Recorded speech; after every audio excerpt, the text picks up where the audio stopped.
আশা করছি সবাই ভালো এবং সুস্থ আছো। আজকে তোমাদের ক্লাস 11 সেমিস্টার 1 ইউনিট 3 এখানে যেটা রয়েছে ভূমিরূপ গঠনকারী প্রক্রিয়া এবং বা ভূগাঠনিক প্রক্রিয়া, জিওমরফিক প্রসেস, এই সম্বন্ধে আজকে কিন্তু আলোচনা করব। তো সর্বপ্রথম যেটা জানতে হবে, what is the meaning of geomorphic process. এই ভূমিরূপ গঠনকারী প্রক্রিয়া এর মানেটা কি? এর মানে হচ্ছে যে সমস্ত ভৌত এবং রাসায়নিক প্রক্রিয়া ভূমিরূপের উৎপত্তি, গঠন ও বিবর্তনে সাহায্য করে সেটা কিন্তু জিওমরফিক প্রসেস। অর্থাৎ কোনো একটা ভূমিরূপ রয়েছে, কোনো একটা ভূমিরূপ, সেই ভূমিরূপের যে ভৌত এবং রাসায়নিক প্রক্রিয়া দ্বারা সেই ভূমিরূপটার পরিবর্তন ঘটবে সেটাই হচ্ছে জিওমরফিক প্রসেস। ভূমিরূপ গঠনকারী প্রক্রিয়া যেটা, এর যদি আমরা ক্লাসিফিকেশন করি, যদি শ্রেণীবিন্যাস করি, তাহলে কিন্তু এটাকে আমরা 3টি ভাগে ভাগ করতে পারবো। কি কি? পার্থিব প্রক্রিয়া, মহাজাগতিক প্রক্রিয়া এবং মনুষ্য সৃষ্ট প্রক্রিয়া। এবার পার্থিব প্রক্রিয়া মানে অ্যাকচুয়ালি বলতে গেলে যে সমস্ত ভূগাঠনিক প্রক্রিয়ার মাধ্যমে পৃথিবীর অভ্যন্তরে মানে ভেতরে বা উপরি ভাগে বা ভূপৃষ্ঠ যেটা বলা হচ্ছে সেখানে সৃষ্টি হয় এবং সেই সমস্ত প্রক্রিয়া ক্রিয়াশীল থাকে, সেটাই হচ্ছে পার্থিব প্রক্রিয়া। আর যেটা আছে মহাজাগতিক প্রক্রিয়া, মহাজাগতিক প্রক্রিয়া মানে ধরো কোনো একটা মহাজাগতিক বস্তু সেটা ভূপৃষ্ঠে আছড়ে পড়লো, সে আছড়ে পড়ার পরে ভূমিরূপের যে পরিবর্তন ঘটবে সেটাই হচ্ছে মহাজাগতিক প্রক্রিয়া। আর মনুষ্য সৃষ্ট প্রক্রিয়া মানে হচ্ছে মানুষের দ্বারা যে সমস্ত ভূমিরূপের পরিবর্তন ঘটছে বা বিবর্তন ঘটছে সেটা হচ্ছে মনুষ্য সৃষ্ট প্রক্রিয়া। এবার পার্থিব প্রক্রিয়াতে আমরা যেটা বললাম, হয় ভূ অন্তর্জাত না হয় ভূ বহির্জাত ঘটবে, তাই তো? সো এটাকেই আমরা দুটো ভাগে ভাগ করতে পারি, ভূ অন্তর্জাত প্রক্রিয়া আর ভূ বহির্জাত প্রক্রিয়া। এবার অন্তর্জাত মানে হচ্ছে যেটা পৃথিবীর অভ্যন্তরে ঘটবে সেটা ভূ অন্তর্জাত প্রক্রিয়া, আর যেটা পৃথিবীর বহিঃপৃষ্ঠ, ধরো এটা পৃথিবী, যেটা এই অন্তর্ভাগে ঘটবে সেটা হচ্ছে অন্তর্জাত প্রক্রিয়া, আর যেটা বহিঃপৃষ্ঠে ঘটবে এই পৃষ্ঠটাতে সেটা হচ্ছে ভূ বহির্জাত প্রক্রিয়া।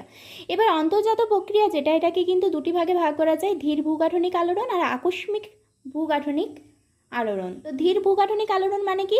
ধরো কোনো একটা ভূমিরূপ সেটা খুব স্লোলি পরিবর্তন ঘটছে, মানে দীর্ঘদিন কার্য চলার পরে কিন্তু পরিবর্তিত হচ্ছে, সেটা ধীর ভূগাঠনিক আলোড়ন। ধীর মানে খুব স্লোলি বা খুব আস্তে। আর আকস্মিক ভূগাঠনিক আলোড়ন যেটা, সেটা এর মানে হচ্ছে খুব দ্রুত পরিবর্তন ঘটবে।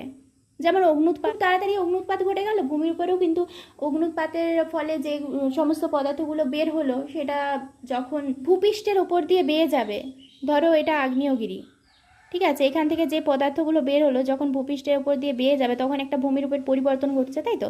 তো এটা কিন্তু খুব দ্রুত পরিবর্তন ঘটে। আর ভূমিকম্প যেটা, ভূমিকম্পের ফলেও কিন্তু খুব দ্রুত ভূমিকম্প সংঘটিত হয়ে যায় এবং ভূমিরূপেরও পরিবর্তন হয়। কোথাও বা ভূমিরূপ অবনমিত হয়ে যায়, কোথাও উঁচু জায়গা ছিল সেটা নিচের দিকে চলে যায়, কোথাও বা নিচু জায়গা সেটা কিন্তু উপর দিকে উঠে গিয়ে একটা জায়গাতে উঁচু জায়গাতে পরিণত হয়। ফলে ভূমিকম্পের ফলেও কিন্তু খুব তাড়াতাড়ি ভূমিরূপের পরিবর্তন সংঘটিত হয়ে থাকে। এবার যেটা ধীর ভূগাঠনিক আলোড়ন, ধীর প্রক্রিয়া একটা, যেমন মহীভাবক আলোড়ন। তোমরা সর্বদা মনে রাখবে মহীভাবক আলোড়ন, পরে কিন্তু এগুলো আমরা ডিটেলসে আলোচনা করব, এখানে জাস্ট জিনিসটা বুঝে নাও, কনসেপ্টচুয়াল আমি বলছি, ঠিক আছে?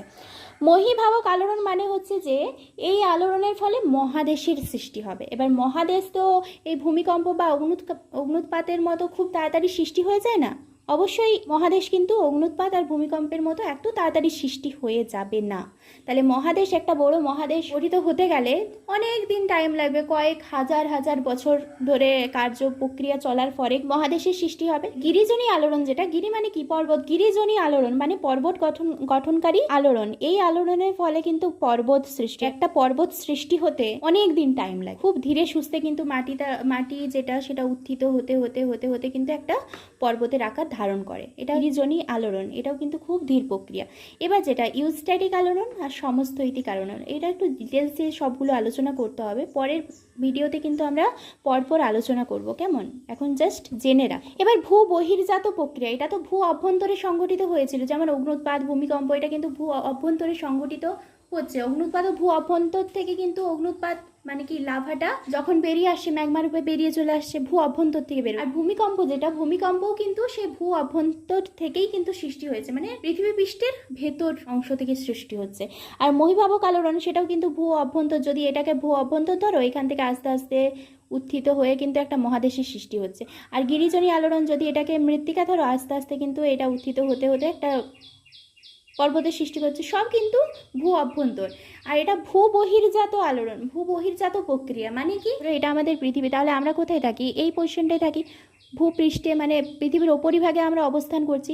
তো এইখানে যে সমস্ত প্রক্রিয়াগুলো সংগঠিত হবে জন্য কিন্তু ভূমিরূপের পরিবর্তন ঘটবে, সেটা হচ্ছে ভূ বহির্জাত প্রক্রিয়া। একে আমরা 3টি ভাগে ভাগ করতে পারি। কি কি? অবরোহণ, আরোহণ আর জৈবিক প্রক্রিয়া। ধরো এটা একটা সিঁড়ি, তুমি যদি সিঁড়িটার নিচ থেকে উপর দিকে ওঠো, সিঁড়িটায় যদি উঠতে যাও, কি বলো? আমি আরোহণ করছি। আরোহণ, আরোহণ মানে কোনো একটা ভূমিরূপ পলি বালি জমে জমে, পলি বালি জমে জমে জমে জমে উত্থিত হয়ে মানে অনেকটা উঁচু আকার ধারণ করবে, সেটাই কিন্তু আরোহণ প্রক্রিয়া। আর অবরোহণ প্রক্রিয়া মানে কি? এইখানে যে পলি বালিগুলো জমা হয়ে হয়ে এই ভূমিরূপটা অনেকটা উঁচু হয়ে যাচ্ছে, তাহলে এই পলি বালি নিশ্চয়ই কোনো একটা জায়গা থেকে এসেছে। যেই জায়গা থেকে এই পলিবালিগুলো এসেছে সেই জায়গাটা তো নিচু হয়ে যাবে, তাই না? এখান থেকে যেহেতু পলিবালিগুলো সরে এখানে জমা হচ্ছে, এই জায়গাটা তো নিচু হয়ে যাবে। এই যে নিচু হওয়ার প্রক্রিয়া, জায়গা কোনো একটা উত্থিত মানে কোনো একটা উঁচু জায়গা, সেটা নিচু হওয়ার প্রক্রিয়াটা হচ্ছে অবরোহণ। আর অবরোহণের ফলেই কিন্তু আরোহণ হয়, আরোহণের ফলে কিন্তু অবরোহণ হয় না, মনে রাখবে। অবরোহণের ফলে আরোহণ হয়। কি করে? ধরো এখানে একটা জায়গা, এটা খুবই উঁচু একটা জায়গা, ঠিক আছে, আর এটা একটা নিচু জায়গা। এবার বৃষ্টির জল, বিভিন্ন এখানে রোদের তাপ ইত্যাদি লেগে লেগে কিন্তু এখানে ক্ষয়ীভূত হচ্ছে, ক্ষয় হয়ে হয়ে হয়ে হয়ে কিন্তু এই জায়গাটাতে সবগুলো কিন্তু জমা হচ্ছে। এই জায়গাটা যত ক্ষয়প্রাপ্ত হচ্ছে এর পলিবালি, এই জায়গাটা যত ক্ষয়প্রাপ্ত হচ্ছে এর পলিবালি যা কিছু আছে সব কিন্তু এখানে এসে জমা হচ্ছে, ফলে এই জায়গাটা উত্থিত হচ্ছে। তাহলে এইটা যেহেতু নিচ থেকে উপর দিকে উঠছে, এটা হচ্ছে আরোহণ। আর এটা যেহেতু ওপর থেকে নিচ দিকে নামছে, সেটা এর নাম হচ্ছে অবরোহণ। এবার অবরোহণ যেটা, ওটা কিন্তু 3 প্রকার: আবহবিকার, পুঞ্জ সঞ্চালন আর ক্ষয়ীভবন।